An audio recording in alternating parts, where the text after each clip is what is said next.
associados e aos amigos do Ternuma que quiserem. Nós passamos um tempo sem a preocupação da atualização das nossas contribuições, porque havia um saldo que eu considerava maior do que o necessário e prudente para uma organização como o Ternuma. Mas agora nós chegamos ao nível dessa reserva que eu considero que é o ideal, nós temos que mantê-la.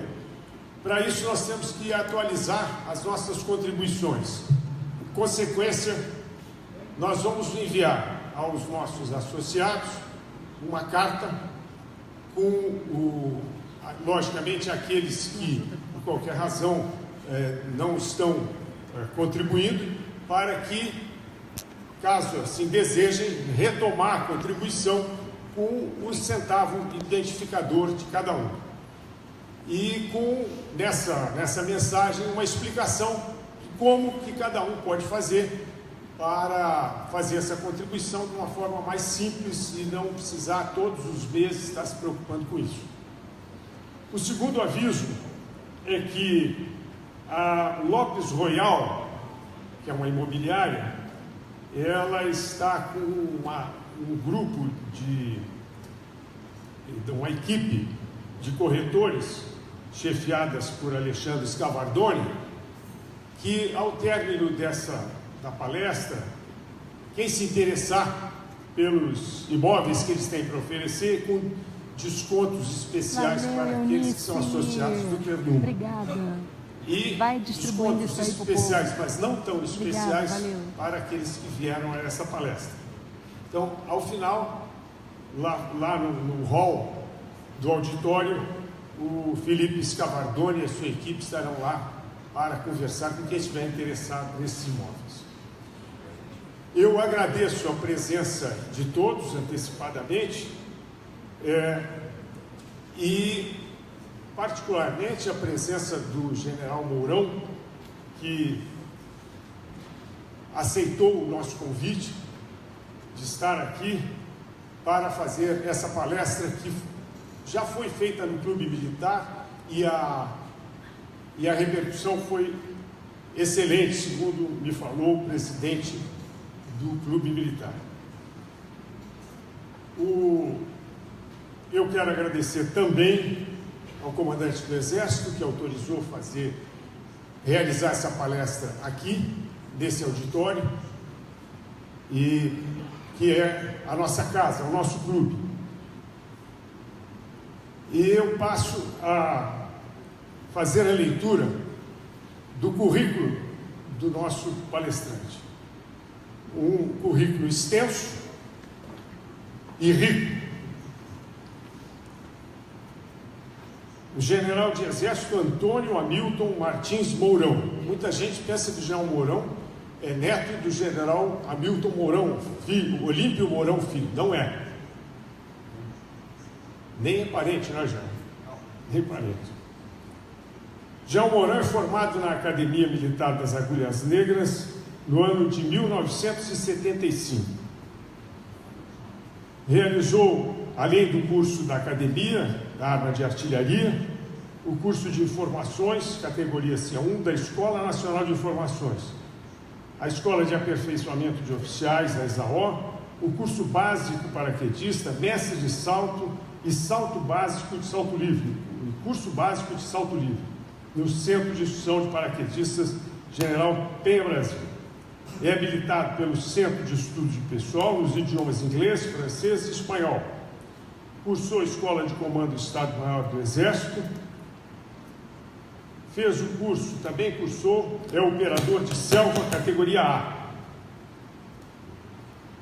E realizou o curso de Política, Estratégia e Alta Administração do Exército. Foi condecorado com a Ordem do Mérito Militar, no grau de Gran Cruz, Ordem do Mérito Aeronáutico, Ordem do Mérito Naval, Ordem do Mérito do Ministério Público Militar, Ordem do Mérito do Superior Tribunal Militar, Medalha Militar de Ouro com passador de platina, Medalha do Pacificador, Medalha do Serviço Amazônico com passador de bronze, medalha do Mérito Desportivo Militar, medalha Marechal Osório Legendário, medalha Mérito Tamandaré, medalha Mérito Santos Dumont, medalha Marechal Trompovski, Cruz Militar ao Mérito Desportivo da Venezuela, barra de honra ao mérito do Instituto de Altos Estudos de Defesa Nacional da Venezuela e a Ordem do Mérito Estrela de Carabobo, também da Venezuela. E a medalha das Nações Unidas por ter participado de missões de paz. Durante a carreira, exerceu as funções de instrutor da Academia Militar das Agulhas Negras, foi integrante da Missão de Paz em Angola, foi comandante do 27º Grupo de Artilharia de Campanha em Juí. Nós temos um amigo comum, o Dr. Amadeu Weimann, que disse que essa é a missão mais importante desempenhada pelo general Mourão durante a sua carreira, visto que ele é filho do Ijuí. Foi chefe do Estado-Maior da Artilharia Divisionária número 6, lá de Porto Alegre, oficial de gabinete do comandante do Exército, comandante da 2ª Brigada de Infantaria de Selva, em São Gabriel da Cachoeira, diretor de assistência ao pessoal, comandante da 6ª Divisão do Exército em Porto Alegre, vice-chefe do Departamento de Educação e Cultura do Exército, comandante militar do Sul. A sua função atual é secretário de Economia e Finanças do Exército. Eu, antes de passar a palavra ao general, eu vou me permitir ler uma fábula. Essa fábula foi escrita por um saudoso companheiro que se intitulava como escriba, como Jacornélio M. Gonzaga. E a fábula diz o seguinte: era uma vez um homem que tinha um leão. Comprou-o recém-nascido para criá-lo em sua casa. A casa do homem era grande e bonita, construída em um enorme terreno onde o homem tinha flores e frutas e os cuidava e guardava com muito orgulho e carinho. O leão, quando grande, pela presença deveria dissuadir os invejosos de suas inconfessáveis ambições sobre sua rica propriedade. O tempo foi passando e o leão, tratado com carinho e bem alimentado, cresceu bonito e forte, impressionando a todos pelo tamanho e pela obediência ao homem. O homem tinha muito orgulho do leão e de si próprio, afinal, a ideia de ter um felino daquele porte lhe trazia grande tranquilidade. Sua simples presença era a garantia de que ninguém ousaria adentrar sem seu conhecimento na rica propriedade. Todos admiravam, respeitavam e temiam o leão. Com o passar dos anos, o homem achou que havia nas redondezas um temor exagerado do seu leão, além do que ele julgava necessário. Até seus vizinhos evitavam passar por perto dos muros da casa, com medo do leão. Embora ele afirmasse que o leão era manso, todos o temiam. Havia gente que perdia o sono só de ouvir um simples rugido do leão. O homem, preocupado com o temor dos vizinhos, valendo-se da disciplina e da obediência do leão, condicionou-o a fazer e manter o silêncio. O leão, disciplinado, parou de rugir. O silêncio do leão tranquilizou as redondezas e convenceu a todos de que o leão era realmente manso. Passado algum tempo, o homem acordou pela manhã e deparou-se com pichações nos muros da sua preciosa casa, devastação no jardim e no pomar, flores e frutos roubados, e constatou, horrorizado, que a presença do leão não intimidava mais os invejosos. Eles haviam constatado que o leão era inofensivo, guardavam-lhe a admiração pelo porte e pela obediência, mas não mais o respeitavam, pois era inofensivo, sequer rugia. Moral da história: O leão pode ser disciplinado e obediente, mas precisa, pelo menos, rugir de quando em vez para se fazer respeitado. Minhas senhoras e meus senhores, eu os convido a escutar o rugido do leão.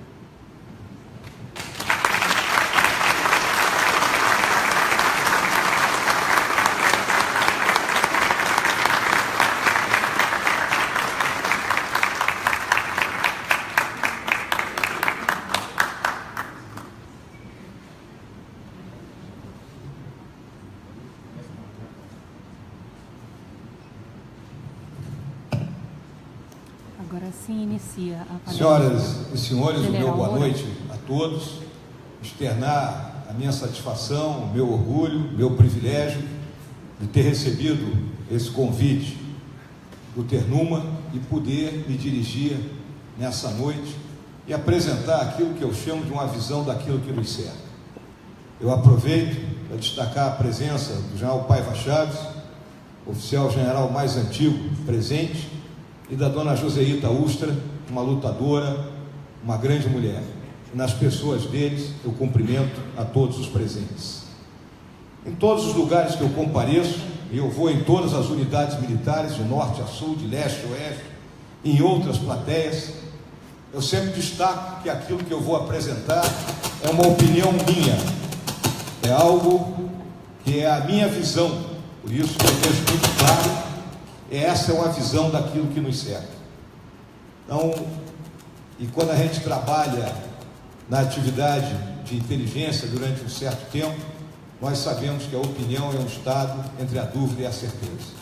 Eu não sou o dono da verdade, as ideias que eu vou trazer aqui não são distintas de tudo aquilo que as senhoras e os senhores conhecem, estão apenas organizadas em uma certa metodologia para facilitar a compreensão. Além do mais, esta é uma plateia cujo conhecimento, cujo grau de envolvimento nos problemas que nos cercam é muito intenso. Então é muito fácil transmitir essas ideias a todos. Eu lembro sempre que hoje se fala muito em inteligência, não é? Muitos neófitos, né, abrem a boca, não, com inteligência vamos resolver o problema. Mas a inteligência, ela é uma arte, ela é uma arte de prever o futuro, com método, e não de forma atabalhada, como muitas vezes nós vemos por aí. Nós vamos seguir esse sumário, a introdução, farei uma breve análise da conjuntura, alguma coisa do que a gente espera de um Estado moderno, do Estado nos tempos do século XXI, e uma conclusão. Pode seguir, Fred. Essa transparência ela é muito boa para os mais jovens, quando a gente diz que não existem mais mares tranquilos. Nós que já vivemos uma certa fase da vida, e quando comparamos com tempos vividos, nós sabemos que hoje essa velocidade de comunicações e o acúmulo de informação que nos chega e as mudanças bruscas e repentinas, né, elas dificultam aquele modo tranquilo de vida que havia há muito tempo atrás. Eu costumo contar para nossas plateias de jovens oficiais e sargentos que há 40 e poucos anos atrás, quando eu era aspirante lá em Cruz Alta, o sargenteante da minha bateria, ele passava a semana inteira batendo QTS em 5 vias numa máquina de escrever de carro grande. Então era uma vida calma, serena. Hoje isto é impensável. A quantidade de documentos que circulam é enorme, porque o camarada senta no computador, digita 2 parágrafos, aperta um botão e alijou o problema, passou adiante. E isso atinge a todas as instituições. Então, mais do que nunca, nós precisamos vigiar com muita atenção, porque o mundo está complicado. Todos os estados, por mais poderosos que sejam, eles são ameaçados. Como é que está esse mundo no terceiro milênio? Ninguém tem dúvida que nós temos a hegemonia militar de uma hiperpotência, que é militar, tecnológica e econômica. Temos 3 grandes blocos que alinham poder econômico, político e militar: o bloco europeu, o bloco asiático e o nosso próprio bloco aqui na área das Américas. A instabilidade e a competitividade, que eu já me referi quando mostrei que não existem mais mares tranquilos. Se compete por tudo. Os mercados são disputados com alta intensidade e todos os países buscam o seu lugar ao sol. Temos conflitos disseminados em larga escala. Então, este é o mapa dos principais conflitos.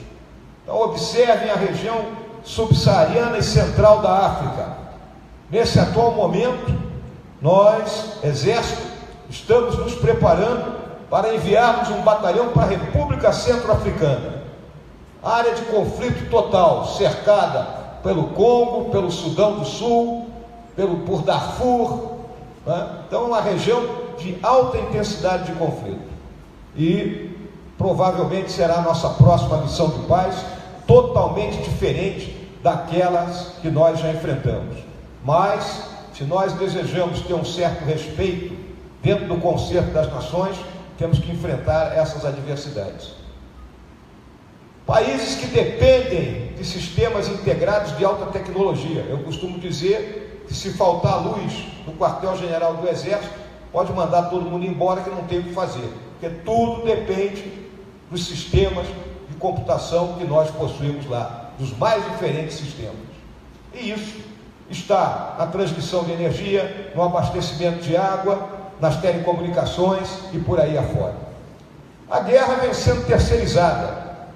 Os grandes países diminuíram as suas forças armadas e determinadas atividades que antes eram exercidas especificamente por elas, agora nós temos as companhias militares. O exemplo principal é a Blackwater. Mas aqui no nosso próprio Brasil, nós já temos gente constituindo uma entidade dessa natureza. As corporações desafiam os estados nacionais. Vimos isso no nosso país, com as grandes empreiteiras praticamente se assenhorando do Estado. Os grandes acontecimentos vêm em tempo real, pela essa velocidade das comunicações. Antigamente, né, o que acontecia em Cucuí levava algum tempo para chegar no centro do país. Da mesma forma, lembramos nós que morávamos no interior do Rio Grande do Sul, lá em Bagé, final dos anos 60, início dos anos 70, para se saber qual era a música da moda no Rio de Janeiro, tinha que se ir ao Rio de Janeiro, comprar um long play ou um compact disc, né, para ouvir na vitrola. Eram outros tempos. Grande número de atores não governamentais, interesse público e privado com grande interação e favorecendo o quê? A corrupção. As ameaças transnacionais, que eu vou mencionar mais adiante, e os mega eventos. Nós aqui no Brasil resolvemos, né, realizar 2 mega eventos, que foi a Copa do Mundo e as Olimpíadas, com todos os custos envolvidos, né, sob a ideia de que teríamos um legado que ficou pelo caminho, e envolveu as Forças Armadas.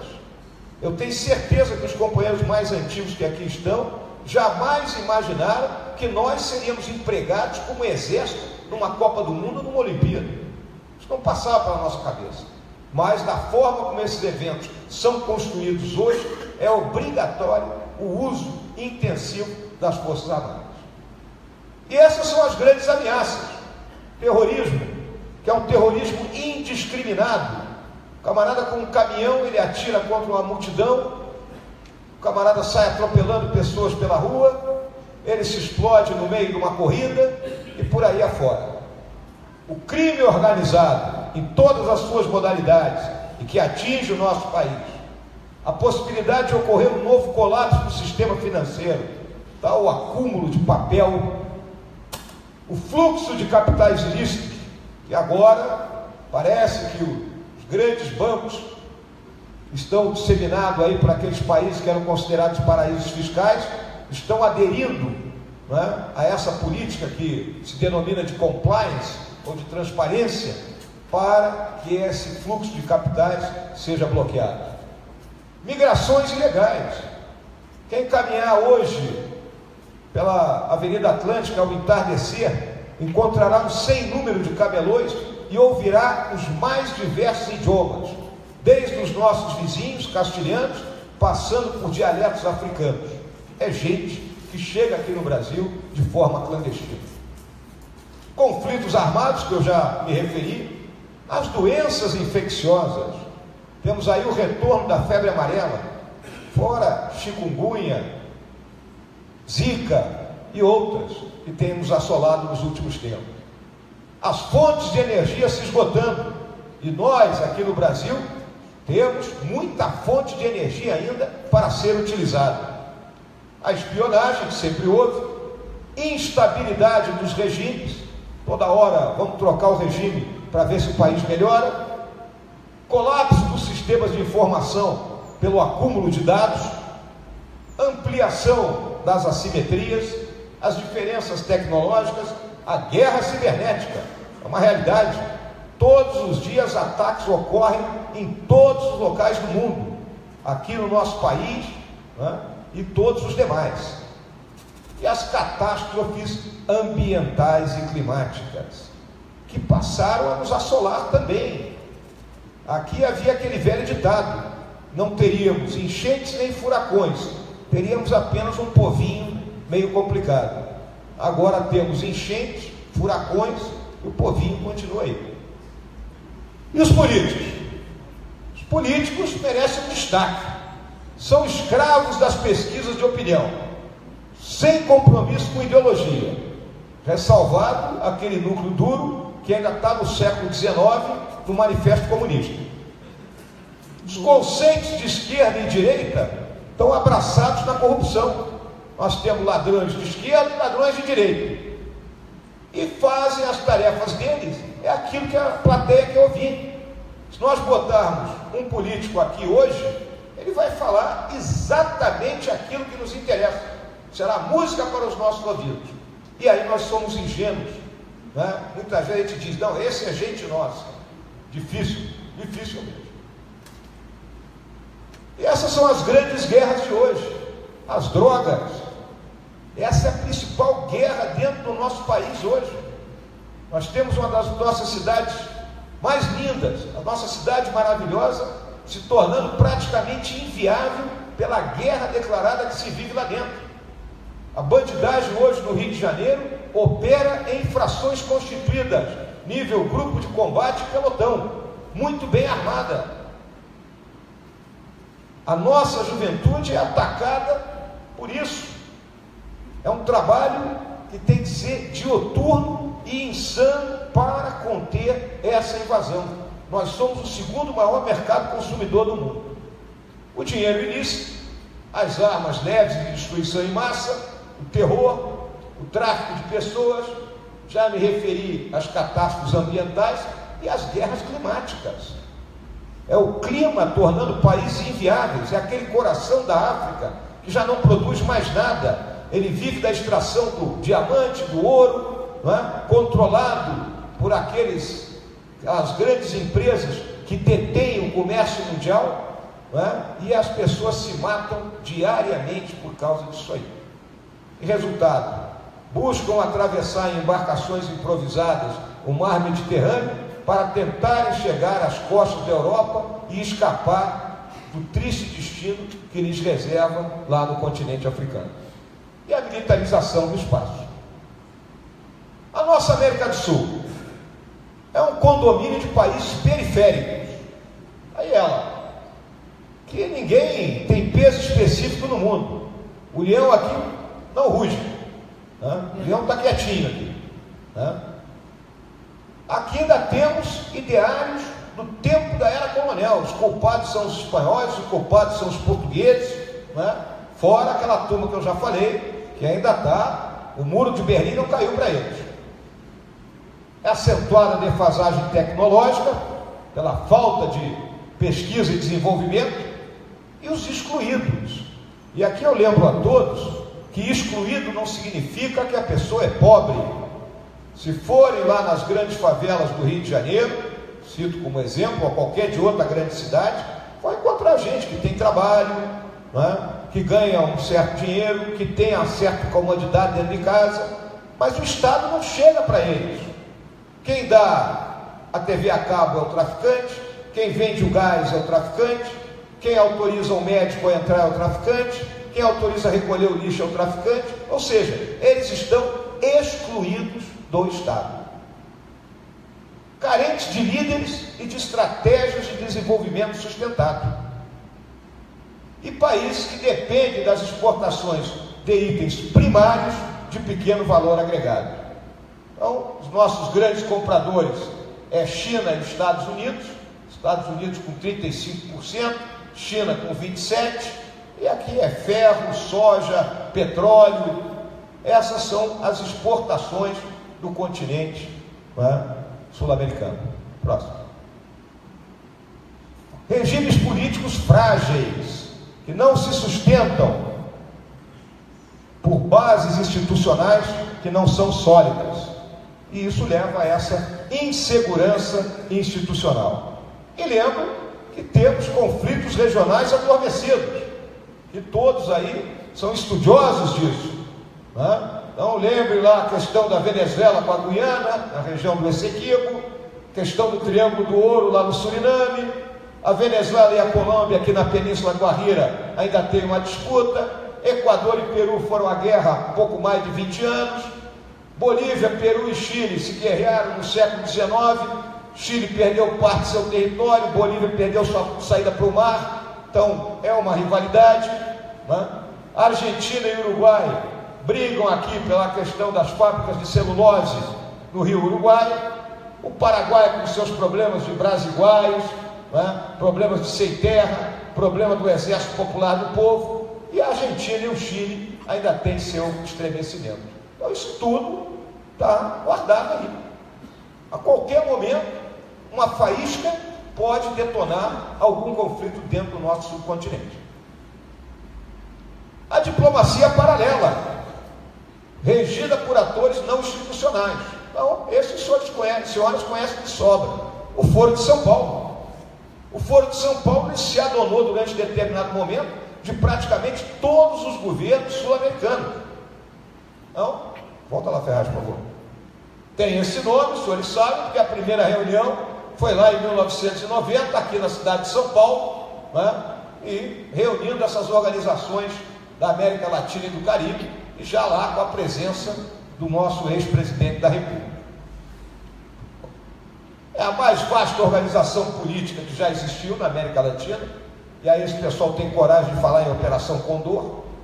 Participam todos os governantes esquerdistas, mais de 100 partidos ilegais e várias organizações criminosas, como as Farc e o MIR chileno. Acabou? Não. Esta foi o encontro 23º, ocorrido em julho deste ano. E qual era o foco? Solidariedade ao Lula e à Venezuela. Então, esse pessoal não desiste de jeito nenhum. Aqui temos condições favoráveis à atuação da criminalidade transnacional, ações da inteligência diversa, das ONGs, de empresas transnacionais e decisões de organizações multilaterais. Somos vulneráveis àquelas ameaças globais que eu já citei. E aqui estão os maiores produtores de droga, os nossos vizinhos: Bolívia, Peru e Colômbia na cocaína e o Paraguai na maconha. E para onde é que vai isso? Vem para cá. É o caminho, seja para ficar aqui, seja para ser exportado para os outros dois grandes mercados, que são os Estados Unidos e a Europa. Vamos lembrar que o Evo Morales, depois que assumiu o governo da Bolívia, praticamente quadruplicou a produção de folha de coca. Para quê? Para a turma ficar mascando lá enquanto está trabalhando? Não. Isso é transformado em pasta base de cocaína e vem para dentro do nosso país. E o nosso Brasil? Ninguém tem dúvida do nosso porte estratégico significativo e a dificuldade que temos para transformar esses recursos em poder. A crise, não vou precisar explicar para as senhoras e os senhores, a crise política, a crise de valores da sociedade, a crise psicossocial e a crise econômica. Vamos dar uma olhada nessa crise econômica. Vamos lá, Ferraz. É o nosso Harvey. Vamos lembrar aí o furacão que atingiu a costa, o Caribe e a costa sul dos Estados Unidos no começo do ano, né? Nós temos um Harvey aqui. E como é que se formou esse nosso Harvey? Começa na Constituição Cidadã, na Constituição de 88, que cria um federalismo às avessas, né? Abre a porteira para a criação de um sem número de municípios, praticamente inviáveis, simplesmente para pagar uma Câmara de Vereadores, nada mais do que isso, né? Para que nós temos que em municípios pequenos ter Câmara de Vereadores paga? O município não se sustenta. Então a Constituição começa essa debate. Todos estão mais do que lembrados do período da hiperinflação, né? Quando o grande filósofo contemporâneo José Sarney passou ao governo, a inflação era de quase 90% ao mês. O Plano Real nos trouxe uma moeda estável, derrubou a inflação, e ao longo de 16 anos se buscou o ajuste fiscal. Eu costumo explicar para as plateias mais jovens que isso é igual a casa da gente. Quando nós ganhamos e gastamos mais do que ganhamos, a gente primeiro estoura o cheque especial, depois estoura o cartão de crédito e no final vai para o agiota. Então o ajuste fiscal buscou equilibrar receita e despesa. Como? Privatizações, nos livrando de algumas estatais que não serviam para nada, apenas como cabide de emprego. A busca desse equilíbrio das contas por meio de uma matriz econômica que reunia meta de inflação. Então a inflação deveria girar entre a meta mais baixa 2,5% e a meta mais alta 6,5%, buscando o centro dela de 4 a 4,5%. Um câmbio flutuante, de modo a manter um valor real da nossa moeda, e a taxa de juros sempre buscando descer a inflação, retirando meio circulante do mercado. Aí apareceu essa dupla. Não o Lula 1, né? O Lula 1 ele estava sob a égide do Palocci, né? Ele manteve os fundamentos macroeconômicos da política anterior, mas o Lula 2, sobrevivente ao mensalão, ele achou que podia tudo. Agora é minha vez. E abriu as comportas. E as comportas foram abertas, não é? Do lado da incompetência, do lado da má gestão e do lado da corrupção. Não é? Todo mundo viu. E agora vamos encher o bolso de dinheiro. Esta criatura aqui dizia o seguinte: que gasto é vida. Vamos dar dinheiro para o pessoal, que o pessoal vai gastar. Eles tomam empréstimos, compram, a economia gira. Agora, não entende que cada família tem uma capacidade de endividamento, assim como uma empresa, assim como um país. E aí surgiu aquilo que eles chamaram de nova matriz econômica: o endividamento, famílias e empresas, o câmbio valorizado. Então era aquele boom de todo mundo viajar para o exterior, porque o dólar estava baratinho em relação ao real. As desonerações, né? Então começaram a desonerar determinada parte da indústria. Então isso aqui não paga o imposto, não recolhe para o INSS, né? De modo que possam contratar mais gente e produzir mais. Negativo.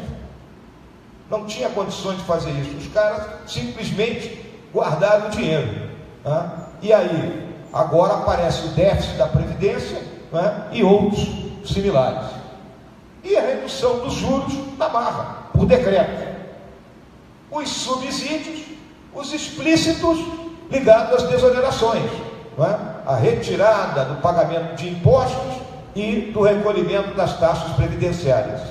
E aquilo que se chamava de subsídios implícitos, via quem? Via BNDES, Caixa e Banco do Brasil. Se emprestava dinheiro para empresários, digamos assim, amigos, a 6%, enquanto que a taxa do mercado era 13%. Se emprestava a 6%, porque com dinheiro mais barato, esse pessoal iria o quê? Iria investir na sua indústria e, em consequência, haveria uma expansão econômica. Mas o que a turma fez? Pegou aquele dinheiro e aplicou no mercado de capitais. Então esse é o subsídio implícito. A famosa contabilidade criativa, que levou às pedaladas, que era o atraso nos pagamentos, que a Caixa é aquela que paga mensalmente os benefícios, seja o benefício de prestação continuada, seja seguro-desemprego, e ao final do mês o governo tem que ressarcir aquele dinheiro. Eles não estavam ressarcindo. O secretário do Tesouro, que era o seu Arno Agostinho, não, vai empurrando com a barriga. E aí surgiram as pedaladas, que levaram ao impeachment da então presidente Dilma. Resultado, volta lá atrás, gente. Déficit fiscal, ou seja, passamos a gastar muito mais do que arrecadamos, e o aumento da dívida pública, que hoje está em 75% do produto interno bruto brasileiro. Então, essa tabela, vamos lá. 2012 nós tínhamos um superávit de 104 milhões, 2013 de 91, aí 2014 menos 32, 15 111, 16 154 e agora estamos em 159, que vai se repetir esse mesmo déficit para o ano que vem. E isso aqui é o resultado primário, é conta de padaria, receita e despesa. Não estão colocados os pagamentos dos juros da dívida, que estão sendo rolados. Então as gerações futuras estão comprometidas. Próximo. Resultado disso aqui: criou-se um novo regime fiscal. O orçamento só pode aumentar de um ano para outro, de acordo com a inflação do ano anterior. Então, o orçamento de 2018, ele será o orçamento de 2017, acrescido de 3%, que é a inflação prevista para este ano. Mas o que acontece na vida real? Por determinação constitucional, as despesas com previdência, pessoal e benefícios crescem acima da inflação. É o nosso próprio caso dentro do Exército. Nós vamos ter um aumento de 6% no dia 1º de janeiro, mas a nossa pizza do Exército só pode crescer 3%. Então a parte de pagamento de pessoal, ela vai se expandir e vai comprimir as demais despesas. Então é isso aqui.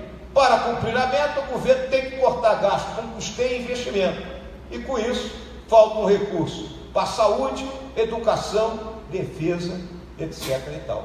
Se nada for feito, em 2022 as despesas obrigatórias serão maiores que o orçamento da União. Essa é a situação, esse é o quadro econômico que aquela dupla, Lula 2 e Dilma, nos deixaram. E agora falam por aí, discursam por aí, que não é bem assim. Aí eu gosto dessa frase do Roberto Campos, que a diferença entre a estupidez e a inteligência é que a inteligência é limitada. Próximo. Temos nichos de pobreza preocupantes. A nossa infraestrutura logística, a maior parte dela foi montada durante o período da cruel ditadura militar, aquela insana ditadura, né? De lá para cá, praticamente nada foi feito.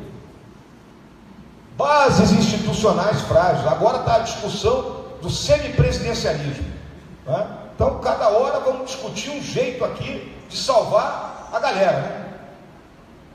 Aplicação desequilibrada das expressões do poder nacional. Só temos 1,2% do comércio mundial. Dependemos de tecnologias externas, defesa e segurança precárias. Não é discutido em alto nível. Raros pontos da inteligência nacional se discute o papel da defesa e o que vem a ser a segurança. E a atividade de inteligência ficou praticamente 10 anos congelada. Renasceu, mas claudicante. Não se respeita e não se tem, né, a mínima compreensão do que vem a ser uma verdadeira atividade de inteligência. Atores à margem da lei, abrigados em áreas e segmentos carentes da população e em atividades envolvidas pelo Estado. Então estão os dois grupos de bandido aí, né? A turma do tráfico, aquele pé de chinelo também que rouba o celular, que assalta no supermercado, e o pessoal que desvia dinheiro, né, nas altas cúpulas. Sociedade carente de coesão cívica, isso aí não tem dúvida, né? O pessoal gosta muito de se manifestar por meio da rede social, ou torcer pelo Brasil em dia de jogo da Copa do Mundo, ou alguma, outro jogo importante, mas fora isso, não há manifestação coletiva contra os desmandos que a gente vê. Falta essa coesão na nossa sociedade. E o nosso crescimento insuficiente diante das demandas. E o Estado? Partidarizado. O camarada assume e aí ele coloca todos os apaniguados dele lá dentro. Passa a controlar o Estado. E com índices, mais do que preocupantes de corrupção. Então, no mapa da corrupção, o Brasil aparece em 79º lugar. Aqui na América do Sul é o Uruguai, o mais amarelinho, e o melhor país do mundo é a Dinamarca. Uma boa tarde. Segurança pública. O aparato é frágil, com missão não bem definida. Eu cito sempre a Força Nacional de Segurança, que ela não existe. Se buscarem o artigo 144 da Constituição, que define quem são os organismos encarregados pela segurança pública, não vão encontrar a Força Nacional de Segurança. Na realidade, é algo que não funciona. A polícia, ela vive o pior dos mundos, porque se ela atua em força contra o bandido, ela é estigmatizada pela imprensa. E se ela cruza os braços, ela é omissa. É típico, a gente abriu um jornal, um grande jornal nosso, ou como o Globo, por exemplo, e encontrar a seguinte notícia. Ontem à noite, na comunidade do Vietnã, junto ali do Pavãozinho, grupo de policiais da UPP estava patrulhando e encontrou um grupo de criminosos armados. Houve um confronto. Esperavam o quê? Que a polícia fizesse meia volta e dissesse, tá bom, vocês ficam aí, nós vamos lá para baixo do morro de novo. É dessa forma que nós somos estigmatizados. Somos suscetíveis a todas aquelas ameaças que eu já citei. Dificuldade, incapacidade mesmo, para garantir as nossas vias de comércio. E o Estado? É caro, burocratizado, corporativista em alguns segmentos do funcionalismo, que não estão olhando para o país, olham apenas para os seus próprios pés. Servidores valorizados assimetricamente, gente que faz a mesma coisa e que recebe salários totalmente distintos, e práticas ainda obsoletas na máquina pública. Muito bem, eu fiz essa análise da conjuntura, teci todas essas críticas ao Estado, mas tem que apresentar alguma coisa. Como é que tem que ser o Estado moderno? O Estado hoje ele é pressionado pelo aumento das demandas sociais. Isso é fruto das comunicações, do acesso maior que a população tem a determinados bens. Então, ou mal ou bem, a população tem mais consciência das suas demandas e das suas necessidades. Então ela pressiona o Estado. Todos sofreram com a redução da capacidade financeira. É a crise fiscal. Padrões de referência baseados nos países mais desenvolvidos. Alguém aqui quer comparar o Brasil com Botsuana? Não. Nós queremos nos colocar no nível dos Estados Unidos, da França, da Inglaterra, da Alemanha. Esse é o nosso cavalo, tem que estar saltando nesse nível. Pressões do cidadão cliente. O cidadão ele é cliente do Estado e ele quer um retorno dos seus impostos. A extensão dos direitos sociais é um fator desestabilizador, porque quando tu mantém a massa lutando pura e exclusivamente pela sobrevivência, há um maior controle. Reação à cultura burocrática e à má qualidade do serviço público. Ninguém aguenta fila, ninguém aguenta ser maltratado numa agência do INSS, numa agência de um banco estatal ou numa repartição qualquer. Próximo. Quais são os fundamentos econômicos modernos? Disciplina fiscal. Eu tenho que gastar o que eu arrecado. E aí, então, eu tenho que priorizar gastos. Isso, para nós militares, é conhecido desde os bancos escolares. Se chama seleção de frente. Eu vou selecionar a parte mais importante e ali eu vou investir o meu recurso principal. Reforma tributária. Aqui no nosso país é mais do que necessário. Ninguém sabe quanto é que a gente paga de imposto. Outro dia eu assisti uma palestra de um economista aí, do Eduardo Gianetti, que pegou e disse que no nosso país, somando os tributos federal, estadual e municipal, a carga corresponde a 43% do PIB. Países da nossa condição, o padrão é 23%. Então tem um gap de 20% aí. Agora, se a gente pagasse 43% do PIB em impostos e tivéssemos tudo organizado, tudo funcionando, ninguém reclamaria. Mas não é isso. Nós estamos pagando e pagando muito. E não sabemos nem como, nem o que pagamos. Liberalização financeira. O regime cambial e comércio liberado. Outro dia citaram aí que existe um trilema hoje para as nações. O trilema está em democracia, soberania e hiperglobalização. Poucos países conseguem ter esses três aspectos. Por que isso? Vamos olhar a China. A China tem democracia? Não. Agora, ela tem soberania? Tem. Ela detém o poder, não é? Ela tem capacidade de atuar agressivamente no resto do mundo, e com isso ela atua na hiperglobalização. E nós aqui, nós podemos ter democracia. Se nós quisermos entrar na hiperglobalização pelas nossas fraquezas, não é? Em termos de defesa e segurança, nós vamos ter que abrir um pouco da mão da soberania. Então esse trilema gira para todos os países do mundo. Investimento estrangeiro é bem-vindo, tem que ser regulado. Privatizar, desregular a liberação e a propriedade intelectual. Próximo. Gestão profissional no setor público. O camarada tem que ser profissional daquele assunto. Às vezes se coloca um ministro que não entende de nada, pega um secretário-geral que entende menos ainda, e aí aquele ministério ele vai ao sabor da onda, mais nada. Padrões explícitos e medidas de desempenho. Tudo hoje tem indicador. Controle, satisfação do cidadão e na qualidade. Delegação de autoridade e competição. Disciplina e parcimônia no uso dos recursos e o uso de tecnologia. Não podemos continuar ainda no carimbo, na certidão. Temos que mudar. E a governança? O Estado é entendido como um organismo plural. Especificar os objetivos das políticas públicas. A sociedade tem que entender isso. Por isso tem que ter maior interação e usar as redes. Relações baseadas em quê? Confiança e contrato. É o fio de bigode, mas de acordo com aquele grande filósofo, Dr. Castor de Andrade, vale o escrito, né? Políticos têm que possuir liderança e transparência. Próximo. E aí o Estado se transforma de um Estado de serviço, produtor do bem público, em um Estado que serve de garantia à produção do bem público. De um Estado ativo, provedor solitário do bem público, é um Estado ativador, que aciona e coordena os outros atores a produzir com ele.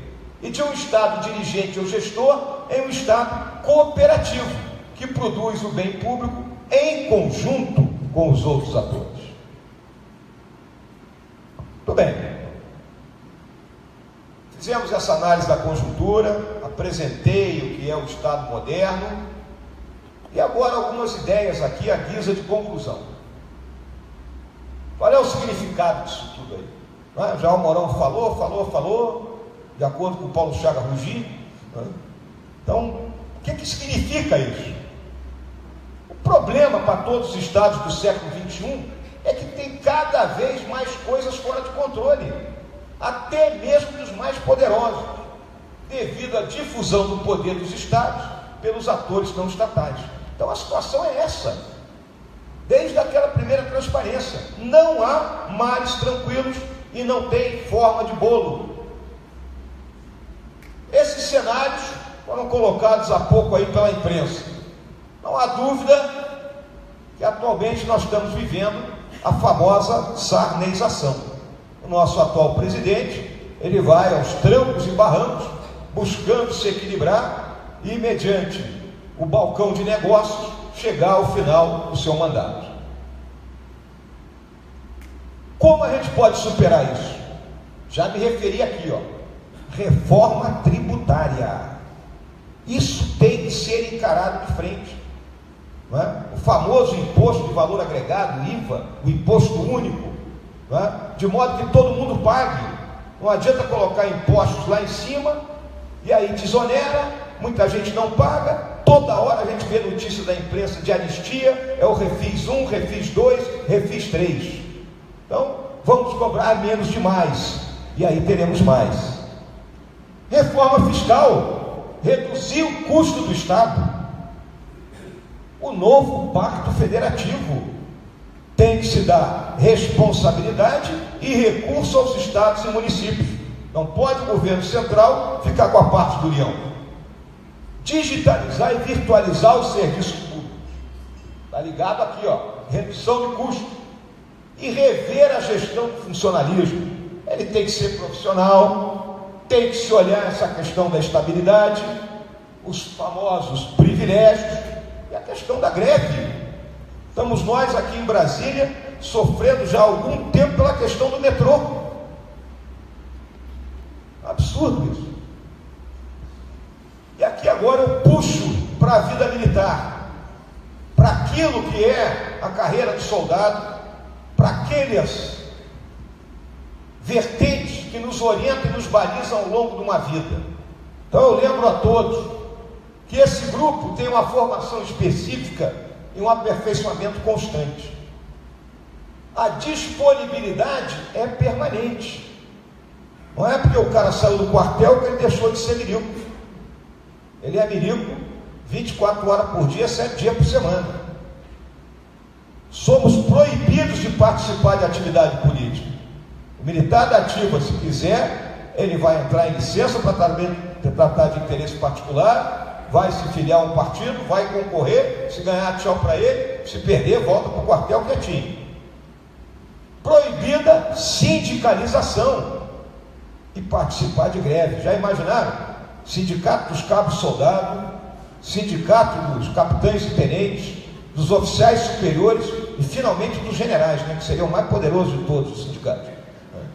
E não tem greve aqui.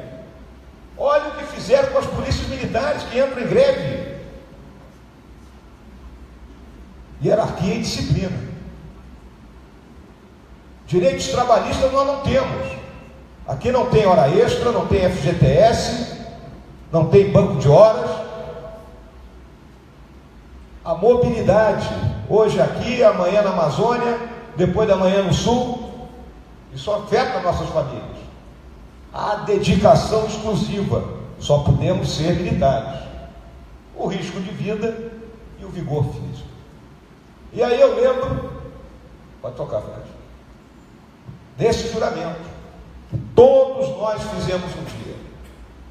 Todos os nossos valores estão aqui, o espírito de corpo, o compromisso que temos com a pátria, os nossos 2 pilares da disciplina de hierarquia, a camaradagem, esse sentimento que é nosso e que nos torna imbatíveis, a dignidade da pessoa.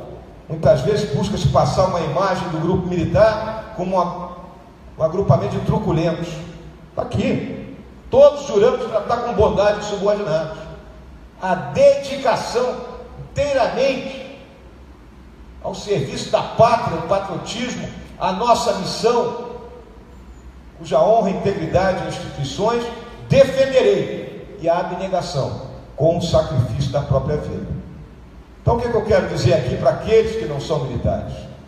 Este juramento sempre será honrado. Ele não saiu da boca para fora. Ele foi feito por cada um de nós num dia muito significativo e está dentro do coração de cada um.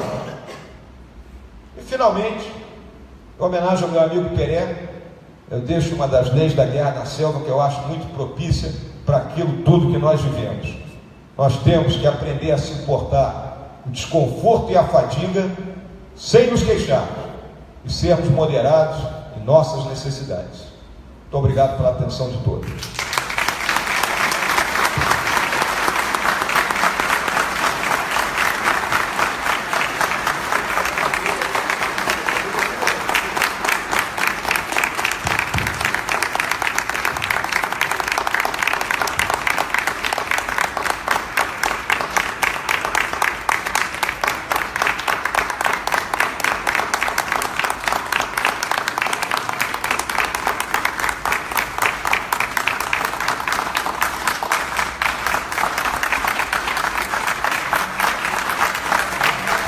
Muito obrigado, minha gente. Muito obrigado. Muito obrigado.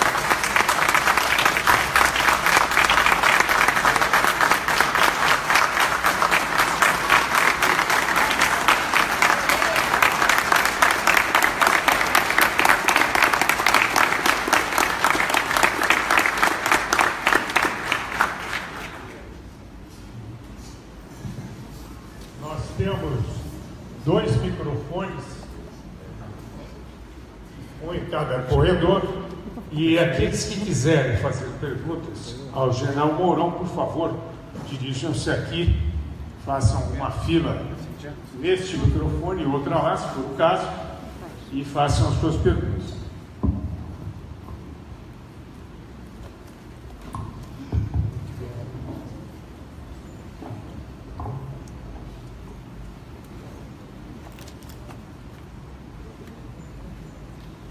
Agora está aberto ao público, algumas perguntas. Boa noite, general Mourão. Boa noite a todos. Sou filha, esposa de militar. Agora nós estamos saindo do Rio de Janeiro, indo para Dourados, no Mato Grosso do Sul. E olha, o senhor imagina o quanto nos honra as palavras do senhor. Porque se alimentar de ignorância, nós vemos que a todo instante a gente ouve, a todo instante nas televisões, canais de comunicação. Mas se alimentar de sabedoria é uma coisa que a gente está fazendo aqui agora. Muito obrigada, general Mourão. Parabéns. Obrigado.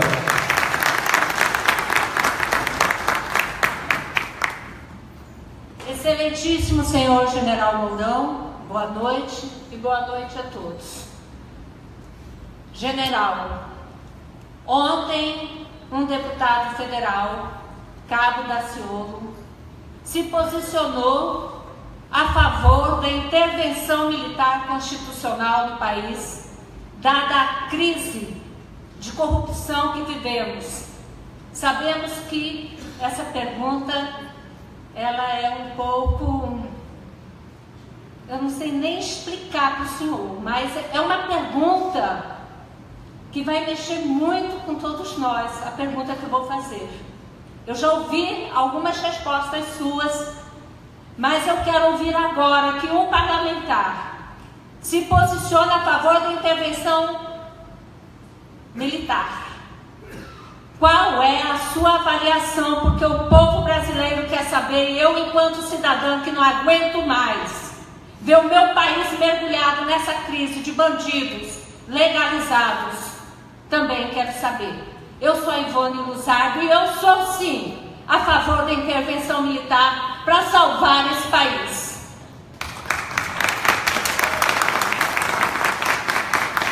Bem, dona Ivone, vamos fazer aqui um exercício aqui teórico. Então, vamos começar analisando o artigo 142. Aí, o artigo 142, ele diz lá o quê? Que as Forças Armadas, constituídas pelo Exército, a Marinha e a Aeronáutica, são instituições nacionais permanentes. Então, primeira coisa, vamos analisar isso aí. Se é uma instituição nacional, então agora vou me referir exclusivamente ao Exército, desculpe aí, Brigadeiro Burnier. Só existe um Exército, é o Exército Nacional, o Exército Brasileiro. Não tem o Exército do Tráfico, nem tem o Exército do STED. É permanente por quê? Porque está constituída, preparada e adestrada desde o tempo de paz. É diferente, existem países, por exemplo, como a Suíça, onde o exército se reúne de tempos em tempos, ou exemplo da Guarda Nacional nos Estados Unidos. Então nós somos permanentes. Somos baseados no quê? Na hierarquia e na disciplina, e sob a autoridade suprema do presidente da República.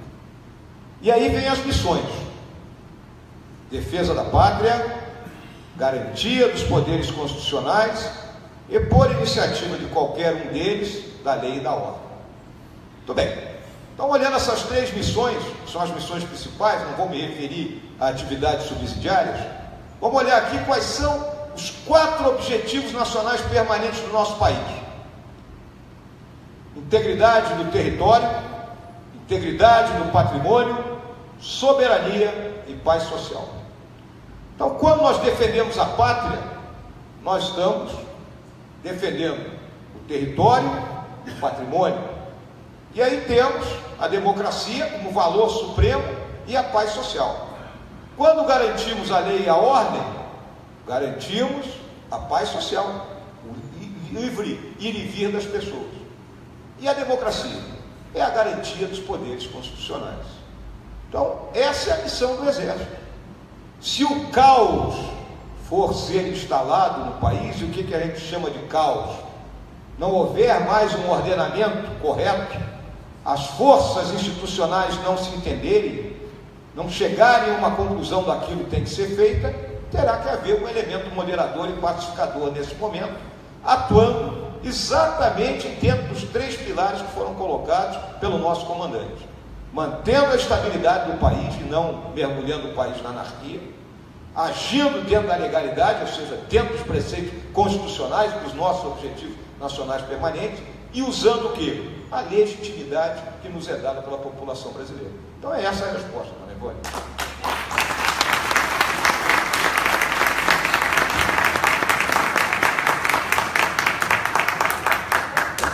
Fernando Melo, de Brasília, e o meu campo de atuação é mais na Igreja Católica. É um prazer estar falando com o senhor, general, aqui.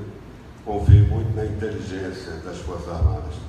Ela sabe o momento, ela sabe as circunstâncias, elas sabem muito mais do que eu. Eu, como cristão, eu considero o sábado deve servir ao homem, e o homem não pode ser escravo do sábado. Isso é um valor que tenho certeza que a inteligência do Exército está levando em consideração. Agora, uma analogiazinha simplesinha, mas muito profunda. Um pai que ama seu filho, quer educar seu filho, e a melhor educação é aquela que vai amadurecendo o filho, não é um passarinho deixa o filhote voar sozinho. Mas se as circunstâncias estão burrificando esse seu filho, não permitindo que ele amadureça, como deverá ser o comportamento do pai nacional? Entendida a analogia que foi feita, né? É exatamente os mesmos termos que eu utilizei para responder ali a Dona Ivone, né? Nós temos que acreditar, e algum tempo atrás eu fui incompreendido quando eu falei em aproximações sucessivas, né? As aproximações sucessivas é o trabalho das instituições. Elas têm que, passo a passo, pouco a pouco, buscar o entendimento e agir dentro daquilo que a lei e a ordem nos colocam para executar, né? Essa é a realidade. E nós, né, o Exército, as demais Forças Armadas, a Marinha, a Força Aérea, né, nós estamos atentos para cumprir a missão. Mas eu volto a dizer, o caos é o momento, ou antecipar-se ao caos, vou colocar, nós vamos esperar que, né, que as coisas todas afundem, né, mas por enquanto nós consideramos, né, que as instituições têm que buscar fazer a sua parte. É isso que nós entendemos.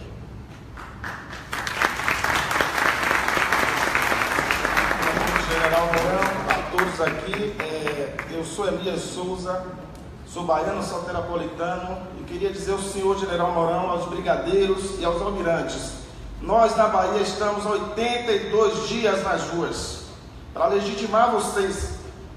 Abaixo de Deus, a nossa única esperança para o nosso Brasil. Muito obrigado. Obrigado. Eu quero deixar claro uma coisa aqui. O Brasil é maior que isso tudo. O conjunto da nossa obra é maior que isso. Eu expus aqui uma série de mazelas que nós temos, mas a gente sabe que nós temos um conjunto da obra superior.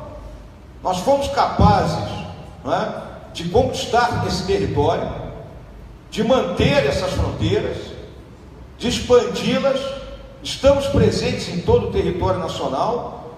Então não é por causa de um pequeno grupo que nós vamos afundar totalmente. Nós temos condições e vamos reverter isso.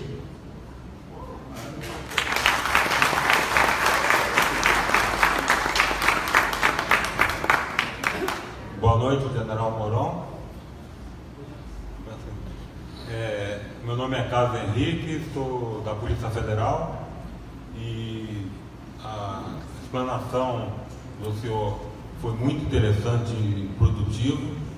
Eu, como analista de cenários também, a minha pergunta vai para o ano que vem. É um ano de eleições. Como que o senhor vê as próximas eleições, já que sabemos que temos o crime organizado infiltrado em vários partidos, nós temos dúvidas nas urnas eletrônicas e eu acho que nós temos que ficar atentos a essas próximas eleições.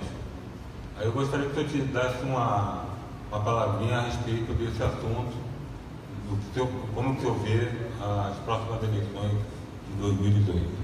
Obrigado. Não resta dúvida que as eleições de 2018 elas serão extremamente complicadas, né? Nós hoje temos 2 candidatos que estão disparados assim nas pesquisas, né? Um desses candidatos, né, tudo indica, será impedido de concorrer, né? Não resta dúvida, vai ser condenado, e a lei da ficha limpa é clara, né? Independente se vai ser preso, se não vai ser preso, a primeira coisa é não pode concorrer. Então, um ponto onde poderá haver o conflito é se buscar forçar a barra passando por cima da lei. E aí não pode passar por cima da lei.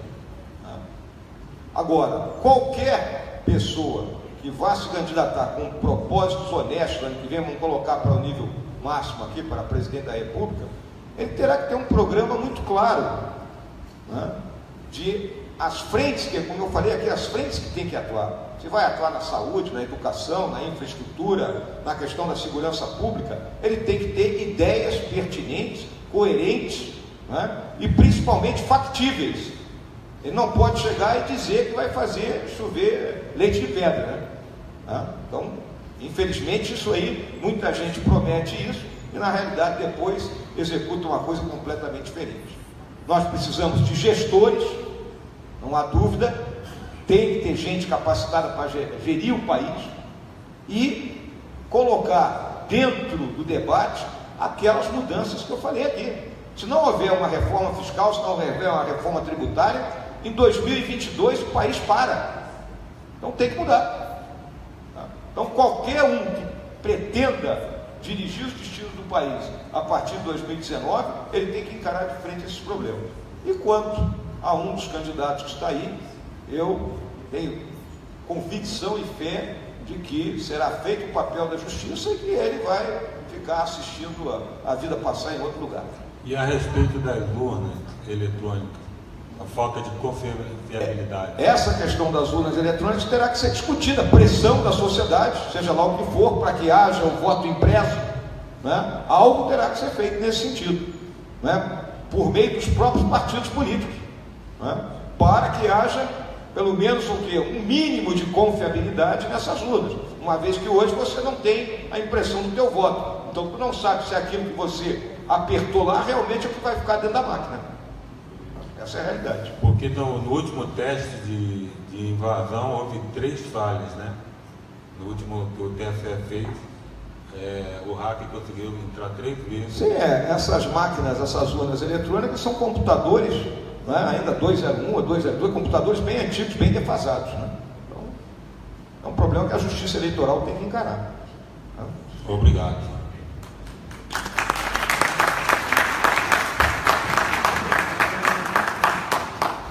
Boa noite, general. Eu gostaria de agradecer pela sua palestra, pelo tempo que o senhor está dedicando aqui a nos trazer mais conhecimento. Acredito que o senhor esteja afastado, claro, da família, do lazer, dos seus interesses pessoais, para estar aqui numa noite de quinta-feira, nos trazendo essas palavras tão esclarecedoras que muitos daqui já tiveram o prazer de ouvir, e espero que esteja sendo algo novo e bastante proveitoso para alguns que têm a oportunidade de estar aqui pela primeira vez. Eu gostaria de perguntar ao senhor, já que nós estamos falando de Forças Armadas e Segurança Pública, as Forças Armadas, e bem como as polícias e inclusive o Corpo de Bombeiros Militares, são as instituições que gozam de mais credibilidade da população. Quando nós abrimos o Google e procuramos escândalos de corrupção nas Forças Armadas, nós não encontramos. São instituições que gozam de extrema credibilidade. Até mesmo a esquerda não consegue acabar com a credibilidade da polícia, porque a polícia é o Estado mais perto do cidadão. E diante dessa credibilidade das instituições, a minha pergunta é a respeito também das eleições do ano que vem. Eu queria saber como o senhor encara a candidatura do Jair Bolsonaro a presidente da República, sendo que ele é egresso do Exército, e se o senhor sabe como também o comando, o alto generalato das Forças Armadas encara essa candidatura. Muito obrigada. Bem, o deputado Bolsonaro já é um político testado, né? Ele está na política, se não me engano, desde 1988, primeiro como vereador lá na cidade do Rio de Janeiro, e a partir de 1990, acho que foi isso, ou 92, agora 90, né? A partir de 90, na Câmara de Deputados. Ou seja, é um político que tem 30 anos de estrada, conhece a política. E é um homem que não tem telhado de vidro, vamos colocar assim. Não esteve metido aí nessas falcatruas e nessas confusões. Agora, é uma realidade, já conversamos a esse respeito, ele tem uma posição muito boa aí nessas primeiras pesquisas que estão sendo feitas. Ele terá que se cercar de uma equipe competente, né? Atacar esses problemas todos que eu falei aqui. Ele não pode fazer as coisas de orelhada, né? Como a gente diz assim, e obviamente nós, seus companheiros, dentro das forças, olhamos com muito bons olhos a candidatura do deputado Bolsonaro.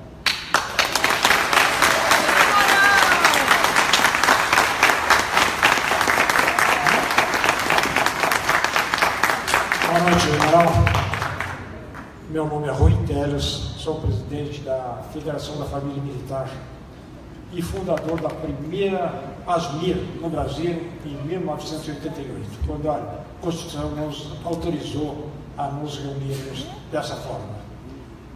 Vemos batalhando muito em defesa do Brasil e principalmente da família militar. E algo que nos incentivou foi ver o que o senhor falou a respeito da camaradagem, da unidade. Mas nós poderíamos mudar um pouco em ser unidos, porque nós somos unidos naquela hora que estamos em fome, em ordem unida. Porque quando saímos, cria-se N números de entidades representativas com meia dúzia de ato pingado, e nós estamos forçando. Tem a Ternúmero, tem a Família, tem a Confamir, tem a Asmir e outras tantas. Então nós gostaríamos que os militares, familiares militares e aqueles civis que acreditam, como foi dito agora há pouco, por vários, que os militares têm que tomar poder, é fácil, é só votar nos militares. O voto é livre. Mas, infelizmente, no caso do Jair Bolsonaro, que foi uma circunstância que o levou à política, dificilmente nós vemos candidatos militares eleitos pelos próprios militares. E a gente fala isso de cátedra, porque fui candidato a deputado aqui em Brasília, e lá no setor militar, um candidato comunista teve muito mais votos que nós. Prova que nós ainda carecemos de uma educação política dentro das Forças Armadas, e principalmente a população que está pedindo intervenção, que já houve, e depois a própria população pediu a saída. Eu acho que nós temos que disciplinar, e o senhor está de parabéns, e isso aí devia ser levado a todo o Brasil, em todos os cantos, independente da situação entre militares. E a maioria que veio aqui hoje veio pensando que o senhor ia falar numa intervenção. Graças a Deus não falou. Parabéns. Obrigado. Por favor, eu peço às pessoas que ainda pretendem perguntar ao general que façam as suas perguntas mais breve possível, para que todos possam, senão nós vamos nos estender mais do que o possível.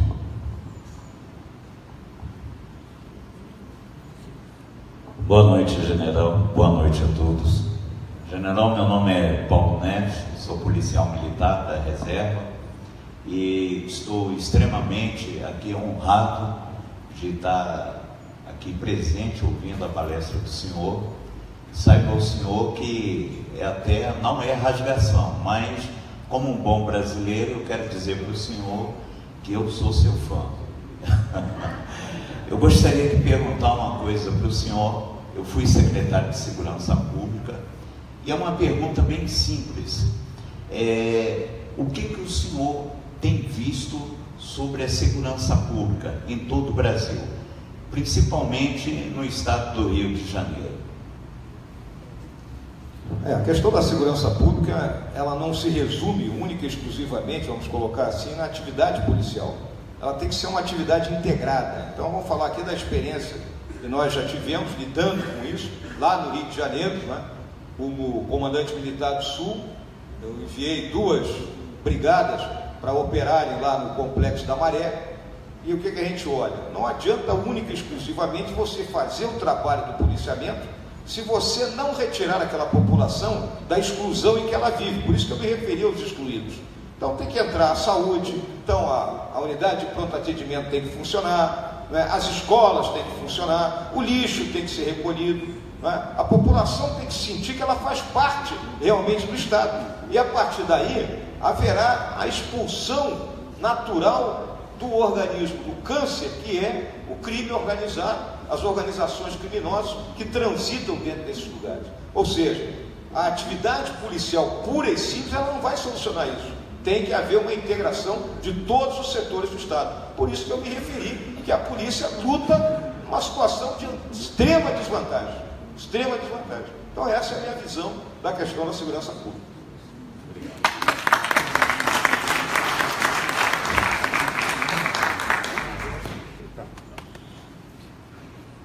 Boa noite, General Mourão. Meu nome é Norival. Eu sou militar da gloriosa Força Aérea Brasileira, sou militar da reserva, e a minha pergunta é simples, clara e objetiva. Nós sabemos que o nosso país se tornou um estado aparelhado para o crime e praticamente dominado por criminosos em todas as instâncias. Assim sendo, as células ativas do Foro de São Paulo, Ursal, Unasul, todas do MCI estão ativas.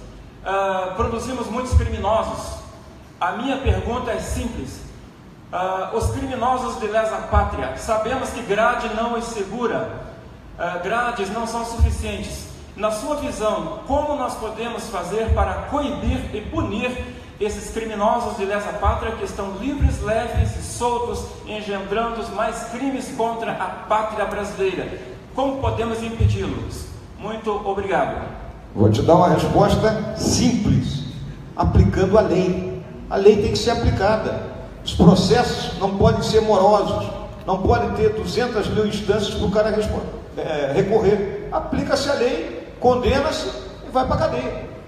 Aplicar a lei, porque o regime democrático e a vida em sociedade, ele só subsiste com a lei, senão a gente volta para a selva, e aí é a lei do mais forte. Tá bem?